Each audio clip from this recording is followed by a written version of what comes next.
Hi friends, good morning. तो आज सवाરના નાસ્તામાં મારે કંઈક અલગ બનાવવું છે, તો ચલો।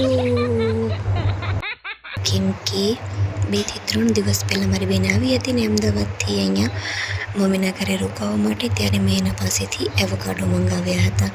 કેમ કે બહુ જ રીલ્સમાં ને શોર્ટ્સમાં ને હું જોતી હોઉં છું, બધા એવોકાડોની કોઈક ને કોઈક રેસીપી બનાવતા હોય છે, તો મેં કીધું હું પણ ટ્રાય કરું।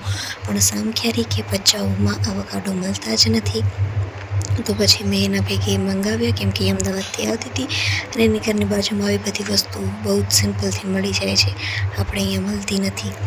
તો લઈ તો આવી હતી અને બ્રેડ પણ મેં મંગાવી જ લીધા હતા। પછી તો હવે હું બેસી ગઈ એવોકાડો ટોસ્ટ બનાવવા માટે। કેમ કે એના માટે ખાલી આ જે બ્રેડ હોય એને જ બટરમાં મસ્ત રીતે શેકવાનો હોય છે, ક્રિસ્પી થાય ત્યાં સુધી। તો એ તો હું નાસ્તો બીજો બનાવતી હતી ને, ટિફિન બનાવતી હતી, ત્યારે જ મેં કીધું હું શેકી જ લઉં, પછી બેઠા બેઠા બનાવીશ। તો મેં પછી ડુંગળી, લીંબુ અને મીઠું ને મરીનો પાવડર એટલી વસ્તુ એક કટકામાં રસોડામાંથી જ લઈ આવી હતી, કટ કરી અને મિક્સ કરી। અને પછી અહીંયા આવીને હવે ખાલી એવોકાડોને કટ કરવાનું હતું, પણ આ તો મારાથી કટ થતું જ ન હતું, જેવી રીતે બધા રીલ્સમાં અને શોર્ટ્સમાં ને કટ કરતા હોય છે ને, રાઉન્ડ કરી અને એને આખો બીજ એનું નીકળી જાય છે, પણ મારાથી એમ ના થયું। તો પછી મેં કીધું હાલો હું ચાકુ ને ચમચીથી જ એનો જે બીજ છે એ મેં કાઢી નાખ્યો, અને પછી એ બધા ડુંગળીવાળો જે મસાલો હતો ને એમાં એવોકાડો નાખી મસ્ત મેશ કરી નાખ્યો।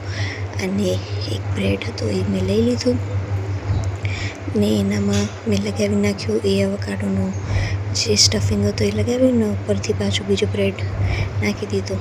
અને પછી મેં ટેસ્ટ કર્યો, તો ટેસ્ટમાં તો બહુ જ મસ્ત લાગતો હતો એવોકાડો ટોસ્ટ, પણ ખાલી એવોકાડો આપણે ખાઈએ ને તો બહુ જ બકવાસ સ્વાદ હોય એનો। બિલકુલ મને ખાલી મેં કીધું ટેસ્ટ કરો કંઈક ટેસ્ટ, પણ એના અંદર કોઈ ટેસ્ટ જ નહોતો, એ ખાલી ડુંગળી ને લીંબુ ને એવું નાખીને તો જ મસ્ત લાગે છે। પછી નાસ્તો કરી અને અમે લોકો તૈયાર થઈને નીકળ્યા ભચાઉ જવા માટે।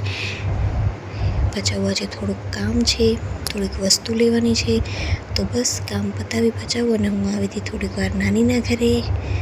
તો ત્યાં રાવ્યા પણ આવી હતી, તો અમે બે થોડીક વાર મસ્તી કરી ને ફોટા પાડ્યા થોડીક વાર, ને બસ અમે બંને વાતો કરતા હતા।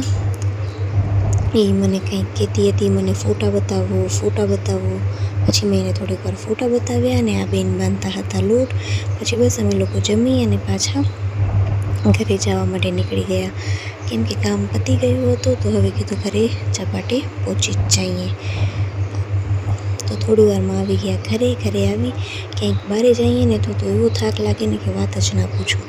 તો ઘરે આવીને થોડીક વાર પહેલાં રેસ્ટ કર્યો, અને પછી યાદ આવ્યું કે આ ટ્રાયપોડ હમણાં પણ આ 7-8 મહિના થઈ ગયા આનું મેં યુઝ નથી કર્યું।